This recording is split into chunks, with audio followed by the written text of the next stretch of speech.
Oi, gente, tudo bem por aí? Bom dia, boa tarde, boa noite, seja a hora que você estiver aqui me assistindo na minha sala, no Toque de Clá, ou me ouvindo lá pelo Spotify.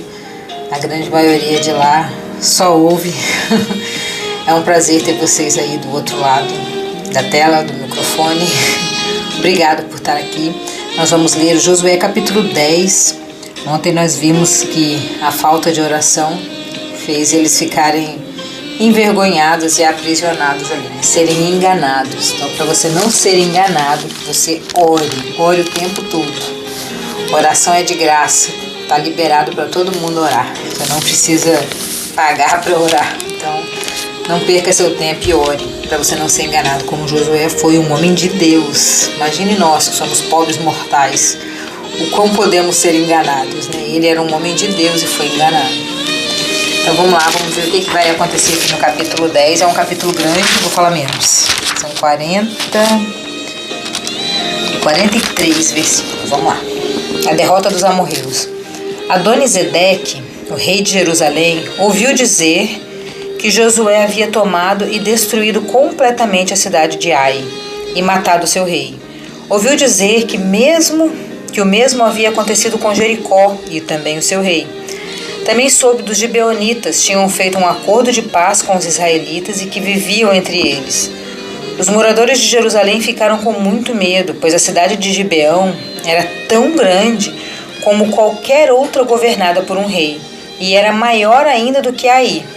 E os seus homens eram soldados corajosos. Deixa eu abaixar isso aqui, gente. O som desse... Parece que tá alto, não sei se tá.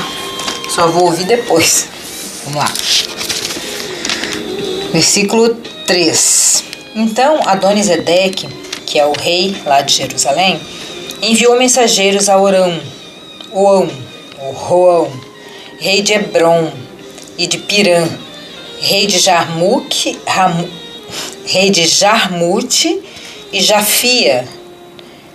Rafia, rei de Alax, e Debi, rei de Eglon, com a seguinte mensagem, quer dizer, ele chamou todos os reis, né, da redondeza ali.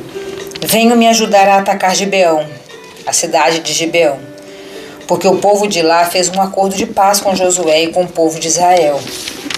E esses 5 reis amorreus de Jerusalém, Hebron, Jarmute, Laquis e Eglon, ajuntaram-se com todos os seus exércitos, cercaram e atacaram a cidade de Gibeão. Vamos parar aqui para a gente entender o que está acontecendo aqui. O rei de Jerusalém ficou sabendo que o povo de Israel tinha destruído Jericó, matado o rei, tinha destruído a cidade de Ai, que nós já lemos, e eles ficaram com medo. Aí ainda ficaram sabendo que o povo de Gibeão, que era uma cidade muito grande, tão grande quanto qualquer outra, tinha se filiado, né, se juntado ali com Israel. E eles consideraram eles traidores, né? Ao invés de ficar lá com eles, ficaram para lá. Mas cada um que sabe onde o calo aperta, né? Eles usaram estratégias, mesmo sendo escravos, estão vivos, né? E esse rei juntou esse monte de rei de outras cidades e atacaram a cidade de Gibeão. Vamos ver o que vai acontecer. Venham, vamos atacar a cidade de Gibeão. Porque o povo de lá fez um acordo de paz com Josué e com o povo de Israel. E esses 5 reis amorreus, já li isso aqui, né, se juntaram com todos os seus exércitos e cercaram a cidade. Os gibeonitas, então, mandaram dizer a Josué no acampamento de Gilgal: não abandone a gente, venham depressa nos ajudar e nos salvar. Todos os reis amorreus que moram nas montanhas se juntaram contra nós. Eles eram humildes, né? Isso a gente tem que confessar, né? Eles foram espertos, né? Salvaram a própria pele, enganaram, né, Josué ali, mas estão salvando a própria pele, né? E agora eles estão pedindo socorro para Josué, né? Não nos abandone, ele falou. Eles são meio cínicos também, né? Você vê que eles já tinham traído, era a hora de Josué se vingar deles. Mas eles também sabiam que Josué era um homem de Deus, né? Não nos abandone. Venham depressa nos ajudar, porque eles se juntaram. Os reis amorreus que moram nas montanhas se juntaram contra nós. Então Josué e todo o seu exército partiram para Gilgal. E o Senhor Deus lhe disse: não fiquem com medo desses reis, pois eu já lhes dei a vitória, glória a Deus. Nenhum deles será capaz de resistir. Quer dizer, Josué orou, né? Josué orou e ouviu a voz de Deus. Dessa vez ele aprendeu. Josué saiu de Gilgal e marchou a noite toda subindo sempre. Ele atacou de surpresa, e o Senhor Deus fez com que os inimigos ficassem apavorados quando viram o exército de Israel. Assim, os israelitas derrotaram completamente em Gibeão e os perseguiram na descida de Bet-Horon, combatendo até Azaca e Madecá, as cidades vizinhas ali. Eles foram matando e batendo todo mundo ali. E enquanto eles fugiam dos israelitas, correndo na descida de Bet-Horon até Azeca, o Senhor jogou do céu grandes pedras de gelo sobre o inimigo, e eles foram mortos. E morreram mais pessoas com essa chuva de pedras do que no combate com os israelitas. Mais uma vez, Deus mostrando o seu poder de defesa, né? Como ele defende o povo de Israel e quem é amigo do povo de Israel, né? Ele defende, ele jogou pedra de gelo. Céu, saraivas, em outras traduções falam, né? Saraivas caíram do céu, pedras gigantes de gelo, chuva de gelo, e matou mais gente do que a espada lá embaixo, onde eles estavam lá lutando. No dia em que o Senhor deu a vitória aos israelitas na luta contra os amorreus, Josué falou com ele, e na presença dos israelitas, Josué disse: Sol, fique parado sobre Gibeão. Lua, pare sobre o vale de Aijalon. E o sol ficou parado, e a lua também parou, até que o povo se vingou dos seus inimigos. Olha que grande milagre. Isso aqui é o ápice desse capítulo, né? O milagre mais fenomenal desse capítulo, dessa história toda. Enquanto Deus estava jogando saraivas, matando as pessoas lá, pedrada de gelo, eles estavam ali nas espadas. E eles estavam com medo de ter que lutar à noite, né? Perde um pouco da visão, né? E Josué orou e pediu a Deus para parar o sol e parar a lua, para que eles conseguissem derrotar de dia. Que coisa, que fé, que fé! Você pedir para Deus alterar a natureza. E Deus alterou. Deus altera a natureza para te salvar. Deus altera o impossível, Deus faz o sol parar para você, por você, porque você é muito amado. Eu sou muito amada, nós somos muito amados, mesmo que você não sinta, não saiba. Eu estou aqui lendo para você e te falando, Deus para o sol, Deus para a lua, Deus para a natureza natural por você, para te ajudar. Creia nisso. Absorva isso, entenda isso, assuma essa identidade de protegido pelo Senhor. Nada pode te parar, nada pode te parar, nada pode te parar. Se a noite vai te fazer mal, Deus para o sol no meio do céu, assim, até você ficar bem. Que história linda. Essas palavras estão escritas no livro do justo. O sol ficou parado no meio do céu e atrasou a sua descida por quase um dia inteiro, olha, por muito tempo. Nunca tinha havido e nunca mais houve um dia como este, um dia em que o Senhor obedeceu à voz de um homem. Isso aconteceu porque o Senhor combatia a favor de Israel. Que coisa mais linda, mais linda. Acredite que você pode ser o próximo Josué. Acredite que nunca mais houve um homem, que Deus ouviu a voz de um homem, parou o sol. Isso não quer dizer que ele está morto, né? Não quer dizer que ele não faz mais milagres. Isso quer dizer que ele nunca mais achou uma pessoa com tanta fé quanto Josué. Quem sabe é você. Quem sabe é agora que você vai tomar essa atitude, entrar nessa identidade de filho de Deus como Josué era. Ele tinha certeza que Deus ia ouvir ele. E Deus ouviu. Depois disso, Josué e seu exército voltaram para o acampamento de Gilgal. Os 5 reis escaparam e se esconderam na caverna de Maquedá, mas foram descobertos, e Josué ficou sabendo que eles estavam lá escondidos. Então disse: rolem algumas pedras grandes até a entrada da caverna e ponham alguns guardas lá. Mas não fiquem lá. Persigam os inimigos e ataquem os que ficarem para trás.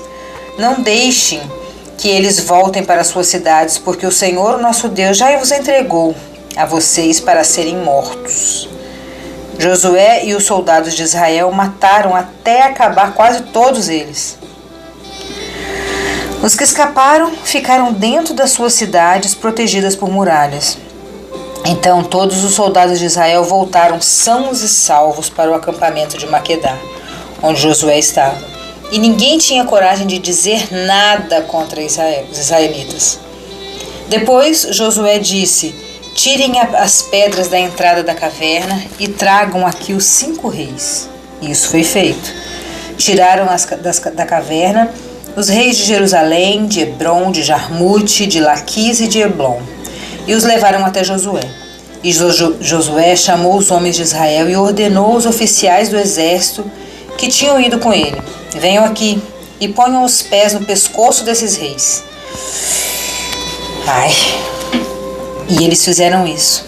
Aí Josué disse: não tenham medo, não percam a coragem, sejam fortes e corajosos, porque o Senhor fará isso com todos os inimigos que vocês enfrentarem. Então Josué matou os reis e pendurou em 5 postes de madeira. E eles ficaram pendurados ali até o anoitecer. Credo, que carnificina! Ao pôr do sol, Josué mandou que eles fossem retirados dos postes, jogados na caverna onde haviam se escondido. E puseram na entrada grandes pedras, e eles estão lá até hoje. Versículo 28. Nesse mesmo dia, Josué atacou e tomou Maquedá. Matou o rei e todos os moradores da cidade, e ninguém ficou vivo. Ele fez com que o rei de Maquedá o mesmo que havia feito com o rei de Jericó. Em seguida, Josué e seu exército foram de Maquedá até a cidade de Líbina e atacaram também. O Senhor Deus também deu aos israelitas a vitória sobre essa cidade e sobre o seu rei. Eles mataram todos os moradores e fizeram com que o rei da Líbina o mesmo que tinham feito com o rei de Jericó. Josué e o seu exército foram de Líbana a Laquis, cercaram e atacaram a cidade. No segundo dia do combate, o Senhor deu aos israelitas vitória sobre a cidade de Laquis. Mais difícil, 2 dias. E como haviam feito em Líbana, também em Laquis mataram todas as pessoas. Em Orã, o rei de Gezer saiu para ajudar Laquis. Então Orã, rei de Gezer, saiu para ajudar Laquis. Porém Josué derrotou o rei de Gezer e o seu povo, e não deixou também ninguém vivo. Depois Josué e o seu exército foram a Laquis e de Laquis até Eglon. Eles cercaram e atacaram a cidade. E tomaram no mesmo dia. Mataram todos como havia feito em Laquis. Aí Josué e o seu exército subiram a Eglon até a cidade de Hebrom. Atacaram e tomaram também a cidade de Hebrom.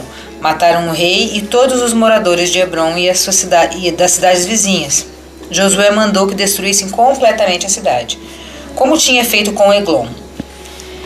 Ninguém ficou vivo. Então Josué e o seu exército voltaram a atacar Debir. Tomaram a cidade, o seu rei e também todas as cidades vizinhas, matando todas as pessoas dali. Josué fez com que Debir, o seu rei, o mesmo que havia feito com Hebrom e Líbina com seus reis.